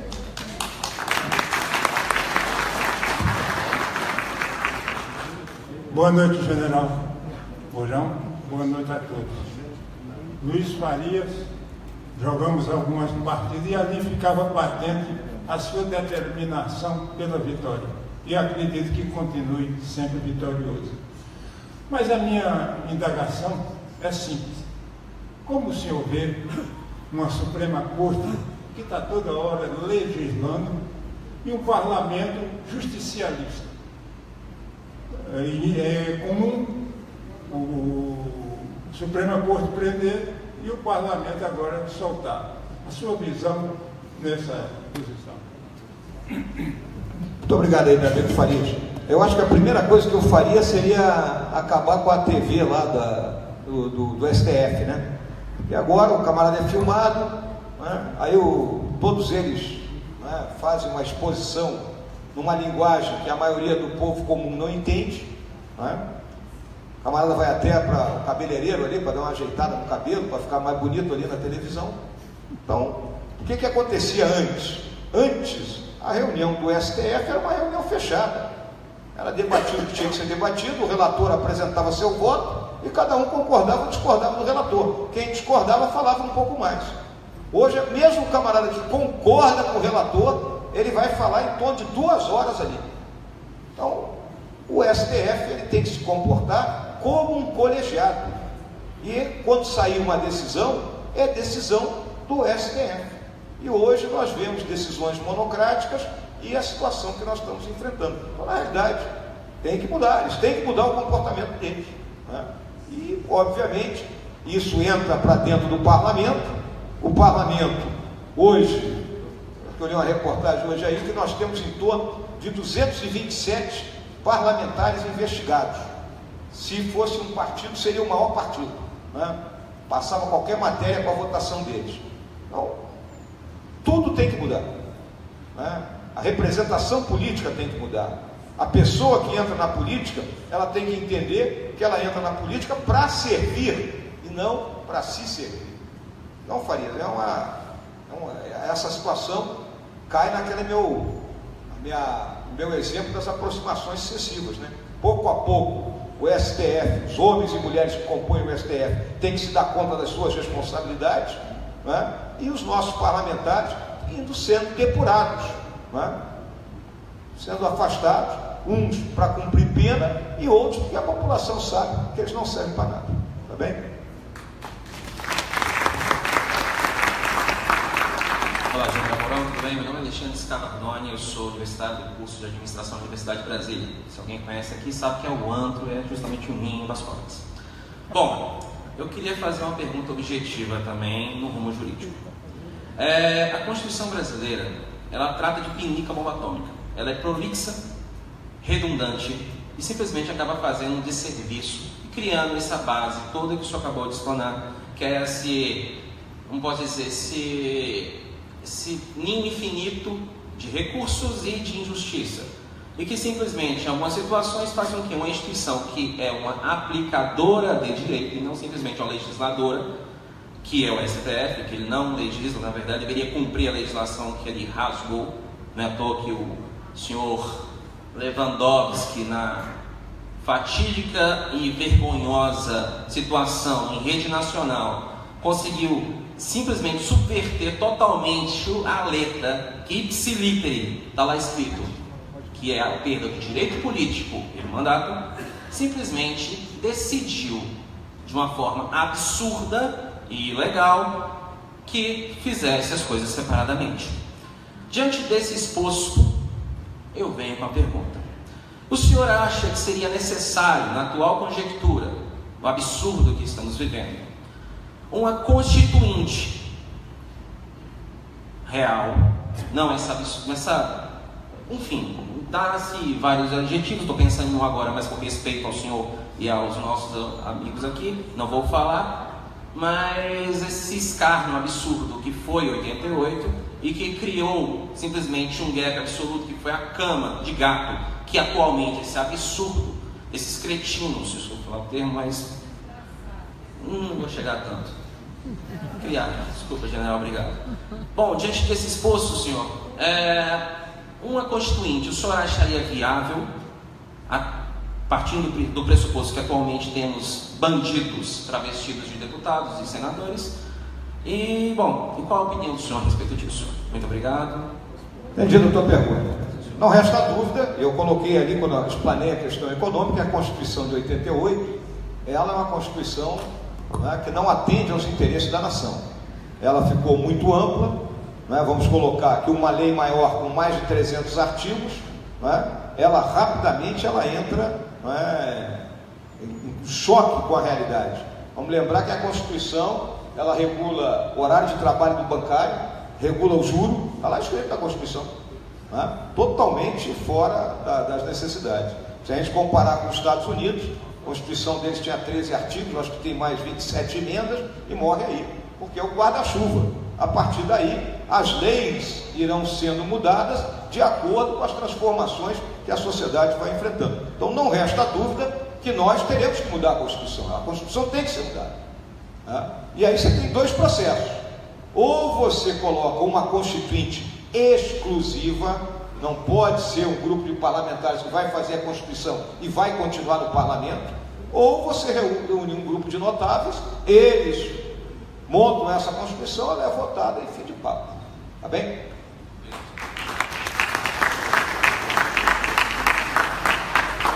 Boa noite, General Mourão, boa noite a todos. A minha pergunta é bem simples, eu sou Winston, sou comandante do Capitão de Marinha da Reserva, e a minha pergunta é bem objetiva. Existem, como foi falado aqui, que os militares, né, as Forças Armadas, estão em primeiro lugar em credibilidade a nível nacional. Isso não é um fato corriqueiro, isso ocorre devido a, desde jovem, desde que ele adentrou a vida militar, ele incorporou vários valores, vários princípios, né? Honestidade, amor à pátria, diversos valores e princípios à sua vida. E quando ele vai para a reserva, esses valores estão lá neles. Não seria interessante as Forças Armadas estimularem esses oficiais e praças que vão para a reserva a que se preparem para que possam concorrer a cargos públicos e trazer para a sociedade tudo isso que foi criado dentro dele, né, durante toda a sua vida militar, para que ele possa, mais uma vez, continuar, então, contribuindo para a sociedade? As Forças Armadas não poderiam estimular que os militares que servem nas cidades, nos estados, onde esses militares estarão se candidatando, a que transfiram o título de eleitor para onde eles moram e trabalham, para que possam prestigiar, se ele achar que deve, né, claro, esses militares que estarão se candidatando.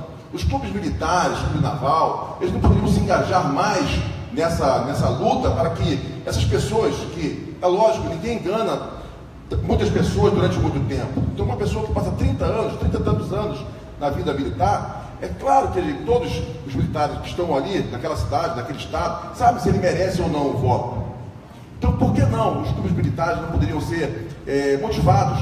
Eu sei que não são subordinados ao comando da Marinha, nem ao comando do Exército, mas por que não serem estimulados a ajudarem, a contribuírem para que... Porque é muito difícil, né? Eu percebo que uma pessoa de mau caráter, ela é mais fácil levada a concorrer a um cargo público, porque ele vai de olho nas falcatruas que ele vai poder fazer. É muito mais difícil uma pessoa de bem querer sujeitar a uma luta, porque é uma luta diária, uma campanha política, é muito difícil.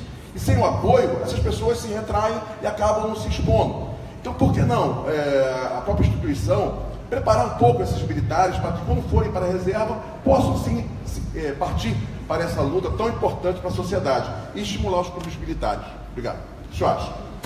Bom, entendido aí a tua pergunta. Em primeiro lugar, está lembrado que eu mostrei naquela transparência que nós somos proibidos de participar de atividades político-partidárias, né? Isso é uma coisa, na minha visão, que é saudável. Porque quando você traz a luta política para dentro do quartel, e nós temos exemplos na nossa história, né, isso foi prejudicial à unidade que nós temos que manter, a coesão e ao espírito de corpo. A luta política é algo um pouco complicado. Então, nós temos umas 4 gerações, né, que estão completamente afastadas dessa questão política. Se nós lembrarmos ali na década de 30, 40, nós tínhamos militares, né, que eram eleitos, né, ficavam um tempo no parlamento, ou eram governadores, né, e depois retornavam para a força, né, trazendo, né, toda a questão política para dentro da força. E no caso particular do Exército, o Exército sofreu algum tempo por causa disso aí, né? Então essa é uma primeira questão. Eu julgo que para o apoio, né, aos candidatos militares, vamos colocar assim, isso tem que ser tratado no nível dos clubes militares, né, e as associações, né, como entidades civis existentes. Mas você chegar, comandante, né, eu comandante de uma unidade, como era lá em Juí, reunir meus oficiais e sargentos e dizer assim: pessoal, vamos votar no fulano, porque o fulano é um cara nosso, é um candidato nosso.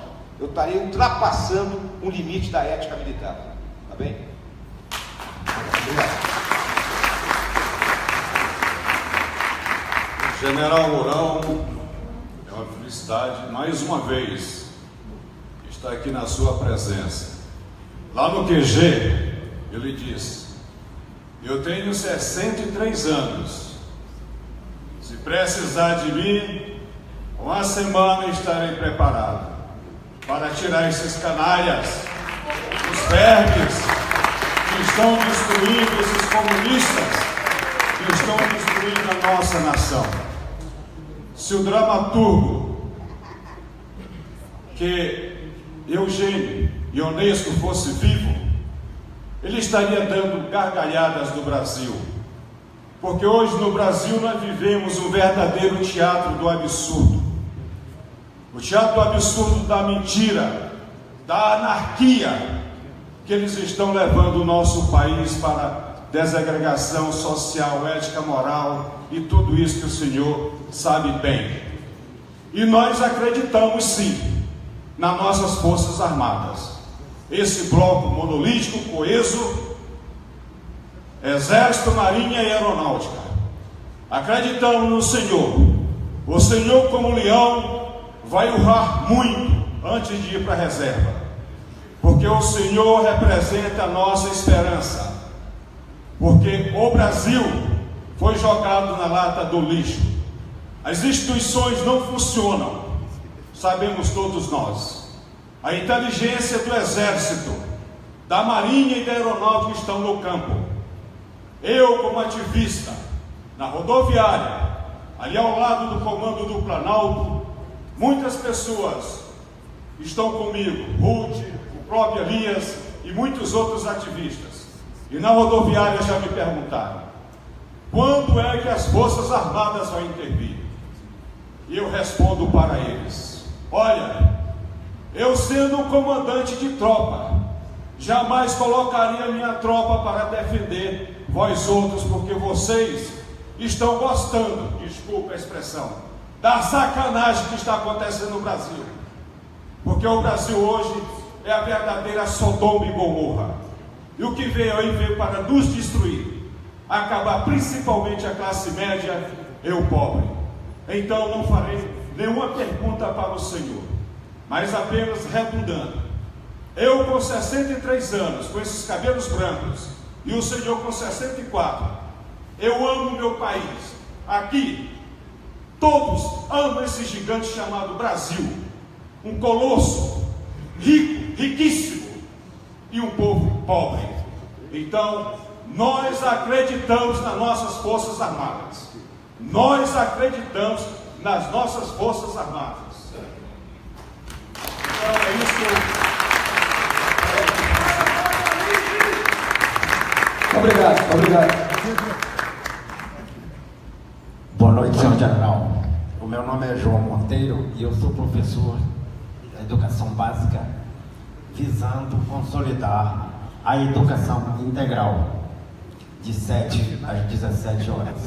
Estamos com um sistema educacional bastante falho, atrasado, e eu vou fazendo o que eu posso com a implementação de artes, a música e um pouco de esporte.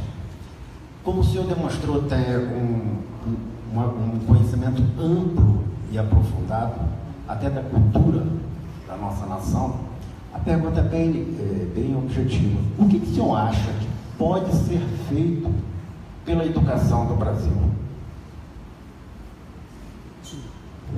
A educação ela tem que ser tratada com muita seriedade, né? Ela começa, no ambiente escolar organizado, limpo. Às vezes a gente encontra determinadas escolas e você pode chamar de qualquer coisa menos de escola.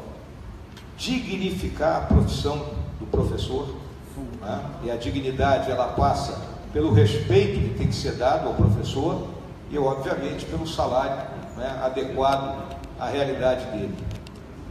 E a partir daí, nós temos que ter currículos de forma, digamos assim, coerentes com aquilo que o jovem hoje tem que aprender. Eu vejo que às vezes o currículo está muito difuso, pessoas ainda em formação, estudando determinados assuntos que a gente tem que ter mais profundidade de pensamento. Então, se nós atuarmos nessas 3 vertentes, ou seja, na parte material, na parte do pessoal, o professor, e na parte do currículo, eu acho que umas 2 gerações a gente consegue colocar o jovem brasileiro numa situação mais coerente com as necessidades do nosso país. Muito obrigado, general. Boa noite, Paulo Fernando, advogado, vice-presidente do Patriota DF. 2 perguntas rápidas. Onde é o domicílio eleitoral do senhor e qual a previsão que o senhor vá para a reserva? O meu domicílio eleitoral está aqui em Brasília, né? E eu passo para a reserva a partir do dia 31 de março e devo residir no Rio de Janeiro.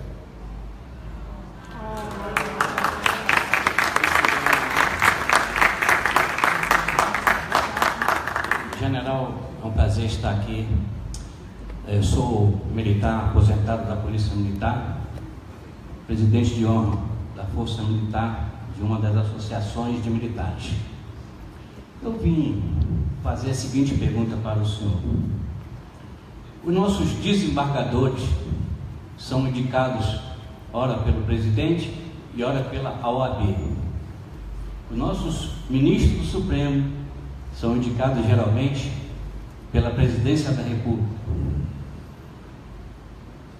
Há possibilidade, e é só um sonho meu e de muitos militares da reserva, de um dia poder ser indicado também oficiais militares, e eu digo por quê? Porque há desembargadores que não conhecem nada do Código Penal Militar e não conhecem nada do Código Processo Penal Militar. E despacham erradamente contra o militar e a gente não tem como recorrer. Essa é a minha pergunta. Temos que mudar a legislação, é a única solução, né? Hoje nós não podemos participar desses colegiados.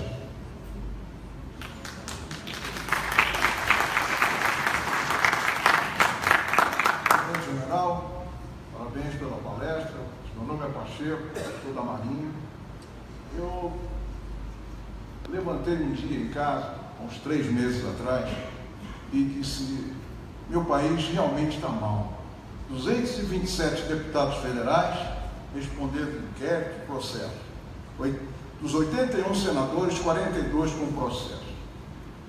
Que legislação será feita nesse país em prol de acabar com a impunidade? Nunca. E disse: não vou ser omisso. Reuni em casa alguns oficiais das Forças Armadas, muitos deles estão aqui, e disse: temos que ter pessoas íntegras.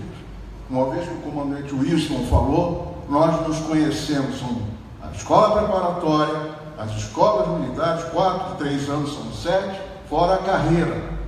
Então nós nos conhecemos muito bem. E disse: não vou ser omisso. Fui a João Pessoa semana passada, reuni outro grupo de oficiais. E nós temos que sair candidatos, eu não vou ser, mas tem pessoas íntegras também, como o Paulo Fernando. O comandante Wilson também se pretende sair candidato. Pedi ao general Paulo Chagas sair candidato, ao general Heleno, e peço ao senhor também. Nós temos que ter pessoas que mudem a legislação e acabem com a impunidade. O país não pode ficar na mão desses bandidos e nós ficarmos omissos. Não poderemos ser omissos. Tem aqui um outro grande general, que é o Paiva Chaves, Rocha Paiva, desculpe. São pessoas que têm. O general Paiva Chaves também. Nós temos que lutar pelo país. E se nós ficarmos sentados ou esperando que o povo eleja bandidos, porque os partidos só põem bandido para a opção, não tem outra opção, nós temos que fazer alguma coisa. Uma dessas que eu acredito é o Patriotas, o Partido Novo, mas nós temos que nos unir em prol do país. E o senhor é candidato, meu candidato, em qualquer lugar que o senhor for, o senhor tem chance de ser eleito. Lute por nós.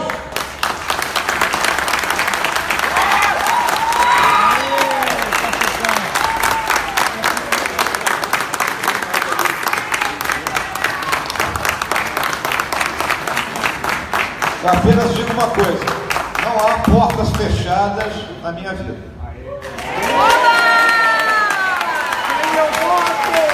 Agora sim!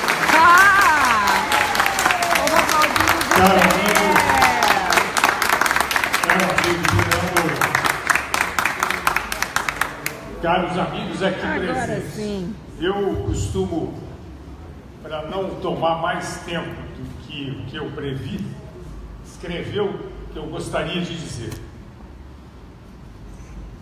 Para nós cristãos, o Advento é um tempo de preparação e alegria. é um tempo de expectativa pelo nascimento de Jesus. É tempo de arrependimento e de promoção da fraternidade e da paz. Talvez nunca na história desse país esse sentimento tenha tido tanta importância e merecido tanto a nossa atenção. Tudo isso porque o Brasil está, de fato, mudando. Nós aqui somos testemunhos dessa mudança. Ainda não nos livramos completamente dos males da hegemonia do pensamento e do politicamente correto, mas já rompemos os grilhões que nos forjava o seu astuto ardil. Não somos mais vítimas dessas algemas e iniciamos uma reação contra a impunidade, em defesa da família, da honestidade, da escola sem partido e sem ideologia de gênero, do respeito à lei e à ordem e aos valores que desde o descobrimento vem construindo a nacionalidade brasileira. O Brasil já sabe o que não quer, está arrependido dos seus erros e da sua ingenuidade e entende que é preciso mudar a partir desse arrependimento. Nós estamos vivendo esse tempo e temos responsabilidade sobre os tempos que virão. Muitos de nós talvez não tenham a aventura de conhecer o porto seguro que almejamos e merecemos, mas isso não nos desobriga do esforço de colocar a nau no rumo que a ele conduz. É árdua a tarefa que nos cabe, mas a nobreza e a importância da missão nos servem de motivação e não nos permitem esmorecer. Em nome do Grupo Ternuma e de todos aqui presentes, eu desejo ao senhor um Feliz Natal. Desejo a todos também um Feliz Natal e um renovador ano de 2018. Agradeço a prestigiosa presença de todos e principalmente a especial deferência do nosso palestrante, General Antônio Hamilton Mourão, por nos ter honrado com a aceitação do convite para aqui estar e com o conteúdo da palestra que acabamos de assistir. E para quem peço mais uma calorosa salva de palmas como forma de agradecimento.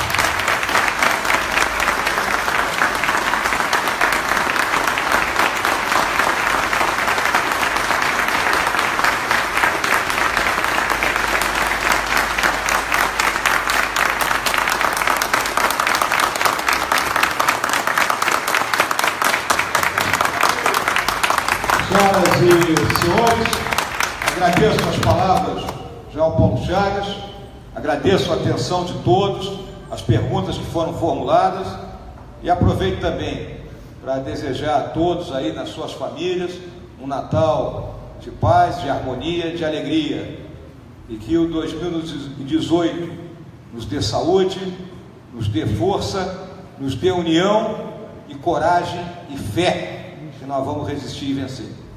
Parabéns! Muito bom! E com isso nós vamos chamar aqui o Winston. Vamos lá, Winston, o que você achou? Foi sensacional, né? Sensacional. Realmente a plateia toda ficou aqui empolgada com a palestra do general. As perguntas foram muito boas. Eu tenho certeza que essa noite aqui vai ser um divisor de águas. As pessoas vão entender o recado do general Mourão e vão sim se politizar mais, falar mais sobre tudo que está acontecendo no Brasil, para que pessoas de bem, a partir de 2018, possam ser eleitas e a gente ocupar um espaço que hoje é ocupado por bandido. Valeu, gente. Obrigado por ter prestigiado a live do Bloco Movimento Brasil. Valeu. Maravilha! O que você achou? Fala pra nós aqui, fala pra gente aqui. Do Saguão, BB, Bloco Movimento Brasil, atuando na palestra ultra ampliada, ultra esclarecedora, ultra envolvente e ultra incentivadora do excelentíssimo senhor general Antônio Hamilton Mourão, esse grande brasileiro que me botou lá em cima, me deu mais autoestima, mais motivação para ajudar a educação integral do nosso Brasilzão. Muito obrigado, até a próxima. Obrigada, tchau. Não, gente. Vamos ali fazer uma filmagem. Vamos falar com o general Mourão. Vamos falar com o general? Vamos falar pertinho? Vamos lá? Então, gente, vamos lá, vamos seguindo aqui. Cláudia, que ainda não falou. Cláudia, Pedro. O que você achou, Cláudia? Fala aqui com a gente.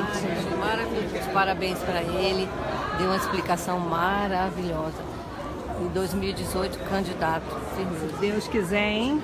E aí, Pedro, o que você achou? Fala pra gente. Muito bom, é um cara muito inteligente e muito coerente nas respostas que ele dá. Então dá uma esperança pra gente aí, para 2018 em diante. Sentiu firmeza, né? É. Beleza, maravilha. Vamos lá, vamos ver se a gente consegue chegar. É isso aí, pessoal. Dele. Obrigado aí por terem assistido a live. Foi muito engrandecedor aqui a palestra do general. E vamos ver a próxima ocasião, a gente vai anunciar sempre com antecedência aí uma live que a gente for fazer, tá ok? Valeu. Vamos ver se a gente consegue chegar lá perto. Vamos ver lá. É o pessoal aqui querendo falar comigo. Muito cheio ali. Saiu lá aquele Belucci lá, os caras saíram, não estão mais no top 100. Tem dos brasileiros assim, desapareceu. Tem dos brasileiros sumiu. Depois do Google, depois do Google. Não deu tempo de deixar um legado, né?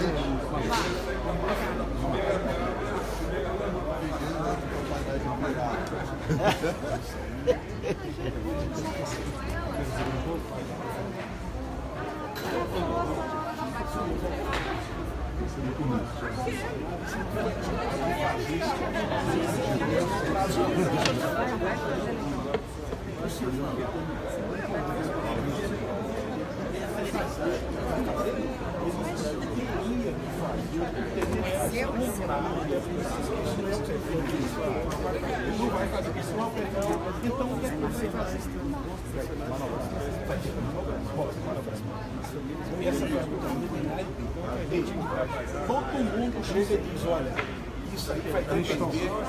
Vai se aproximar agora? A live está aqui ao vivo. Opa! Só pegando a sua cabeleira. Então, boné. Vem filmando aí também, dá um Aí vai Renan Calheiro, vai no jeito. Vai ficar do jeito. A gente tem que... Vai abrindo aí. A gente está com 900 pessoas aqui ao vivo. Como? Quase 1000 pessoas ao vivo. Não tem forma de bolo.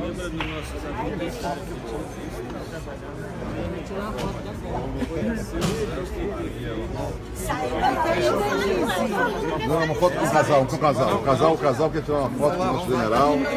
Vamos aqui, sorriso, Dilma, sorriso.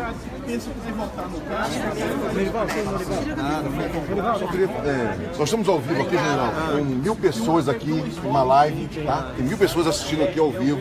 Então eu queria agradecer em nome do Bloco Movimento Brasil, a sua palestra de hoje. Realmente foi eu acredito que hoje, essa noite, essa palestra vai ser um divisor de águas para que os brasileiros tomem noção que precisam se engajar mais na política, acompanhar as coisas que estão acontecendo, porque eu acho que a sua palestra permite isso, permite que as pessoas tenham o esclarecimento necessário. Não podemos mais deixar o Brasil nas mãos dos bandidos. Então, a partir de 2018, que as pessoas acompanhem mais a política, passem a conhecer melhor cada político que quer se candidatar em 2018 e escolham da melhor maneira possível os seus candidatos. E a gente possa conseguir libertar o Brasil das mãos dessas quadrilhas que hoje tomam conta do nosso país. General, muito obrigado pela sua palestra. Um abraço. Uma foto aqui. Parabéns aí pelo trabalho de vocês. Obrigado. Não, eu sou aquele professor. Vamos lá, professor. Presta atenção, minha mãe era professora. Você é aqui,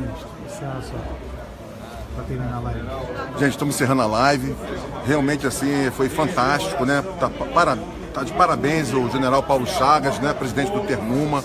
Realmente, o papel do Ternuma está sendo executado. É uma oposição a essa outra ONG aí que tortura nunca mais. Nós queremos sim que terrorismo nunca mais. Chega de terrorismo, chega de pessoas inescrupulosas querendo se apoderar do Estado brasileiro.